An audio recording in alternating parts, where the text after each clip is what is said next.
Coba bayangin, di lautan kita ada kota-kota baja raksasa yang mengangkut 90% dari semua barang yang kita beli. Tapi setiap detiknya ada musuh yang nggak kelihatan dan nggak kenal lelah yang terus-menerus menggerogoti fondasi mereka.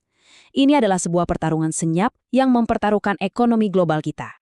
Nah, ini nih, pertanyaan yang bikin para insinyur kelautan pusing. Gimana caranya melindungi struktur baja di lingkungan paling ganas di planet ini? Jawabannya, tentu bukan sekedar chat. Kita akan lihat gimana perpaduan cerdas antara trik kimia, otak digital, dan strategi alokasi sumber daya jadi kunci kemenangannya. Anggap aja korosi ini ya kayak penjahat utamanya lah dalam cerita kita. Dia nggak pernah tidur, terus-menerus menyerang lambung kapal, anjungan lepas pantai, dan semua infrastruktur pelabuhan yang menopang hidup kita. Oke, jadi gimana cara kita ngelawannya? Nah, pertama-tama kita harus kenal dulu nih medan perangnya. Soalnya, musuh yang satu ini nggak menyerang secara seragam. Dia punya titik-titik serangan favoritnya. Jadi, kapal itu diserang di 3 zona yang berbeda. Tapi yang paling brutal itu adalah zona percikan. Kenapa? Karena disitulah air asin dan oksigen ketemu dalam kombinasi paling destruktif. Benar-benar menciptakan badai korosi yang sempurna. Jadi, gimana kita ngelawan musuh yang bandel banget kayak gini? Lini pertahanan pertama kita tuh bukan perisai fisik, tapi sebuah trik kimia yang cerdas banget. Analogi ini pas banget kan?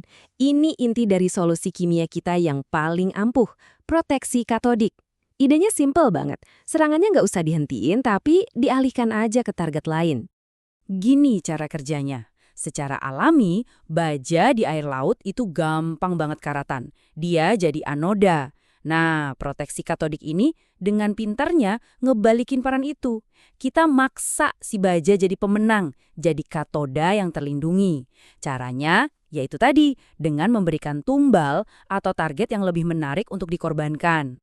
Dan ini benar-benar nunjukin perubahan cara berpikir yang luar biasa. Dulu, kita kan nungguin karat muncul, baru deh diperbaiki. Sebuah siklus yang reaktif dan pastinya mahal. Nah, sekarang, dengan proteksi katodik, kita jadi proaktif. Kita cegah karat itu muncul dari awal. Prosesnya elegan banget, cuma 3 langkah. Jadi, ada anoda pengorbanan, biasanya dari seng atau aluminium yang sengaja diumpankan ke laut. Kekuatan korosif lautan pun menyerang si anoda ini, bukan bajanya. Hasilnya, lambung kapal aman sentosa, sementara anodanya pelan-pelan terkikis, berkorban demi si kapal. Oke, perisai kimia tadi emang hebat buat ngelawan korosi dari luar. Tapi gimana sama masalah dari dalam? Kerusakan mesin misalnya. Nah, buat yang ini, kita butuh lapisan pertahanan kedua. Sebuah otak digital yang bisa merasakan masalah sebelum kejadian. Ini fakta yang nggak bisa dibantah ya. Sehebat apapun kru kapal kita dilatih, yang namanya kelelahan, yang namanya kelalaian itu selalu jadi resiko. Disinilah teknologi masuk untuk mengisi celah itu. Pertanyaannya jadi gini, bisa nggak sih kita pasang semacam otak di kapal yang bisa mantau kesehatannya sendiri, non-stop 24 jam sehari, 7 hari seminggu, tanpa kenal lelah? Jawabannya tentu bisa. Namanya pemeliharaan prediktif. Coba deh bayangin ini kayak Fitbit, tapi buat armada kapal. Sensor-sensor di seluruh mesin itu terus-menerus mantau kesehatan kapal, suhunya, getarannya, tekanannya. Lalu, kecerdasan buatan alias AI menganalisis semua data ini buat nebak kapan bakal ada kerusakan. Ini benar-benar mengubah permainan, dari yang tadinya memperbaiki apa yang udah rusak, jadi mencegah apa yang bakal rusak.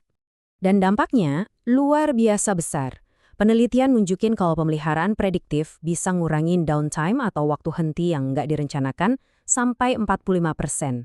Coba pikirin, di industri di mana 1 hari aja penundaan bisa rugi jutaan dolar, angka segitu, itu ngubah segalanya.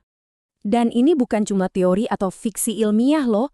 Perusahaan-perusahaan raksasa kayak Rolls-Royce, Wärtsilä, dan GE udah jadi pelopornya. Mereka benar-benar ngebangun platform AI yang bikin kapal jadi lebih pinter, lebih efisien, dan yang paling penting, jauh lebih aman. Oke, kita udah punya perisai kimia. Kita juga udah punya otak digital. Tapi ada satu lapisan lagi yang nggak kalah penting, strategi. Kenapa? Karena di dunia nyata sumber daya itu kan terbatas. Jadi gimana caranya nih kita mutusin mana yang harus dibenerin duluan? Nah, coba lihat data ini dari sektor maritim Indonesia. Kelihatan jelas kan? Ada gap yang lumayan jauh antara anggaran yang seharusnya ada sama yang beneran ada. Dengan dana mepet kayak gini, setiap keputusan buat perbaikan itu harus super jitu dan tepat sasaran. Dan ini yang dipertaruhkan. Hasil analisis risiko di sebuah pelabuhan nunjukin kalau, wow, lebih dari separuh, 57% bahaya yang ada, itu risikonya tinggi atau bahkan sangat tinggi. Ini bukan cuma angka di atas kertas ya. Ini adalah potensi nyata kecelakaan, penundaan, dan kerugian finansial yang nggak sedikit. Nah, ini dia dilema utamanya yang dihadapi setiap manajer pelabuhan. Anda nggak bisa memperbaiki semuanya sekaligus. Anda harus bikin prioritas. Dan untuk bisa melakukan itu, Anda perlu menggabungkan semua senjata yang kita punya, pengetahuan kimia, wawasan dari data digital, dan analisis risiko yang tajam. Jadi, yuk kita rangkum semuanya. Pertarungan buat ngejaga raksasa-raksasa laut kita ini tetap berlayar ternyata bukan soal satu solusi ajaib, tapi soal sistem pertahanan berlapis yang canggih.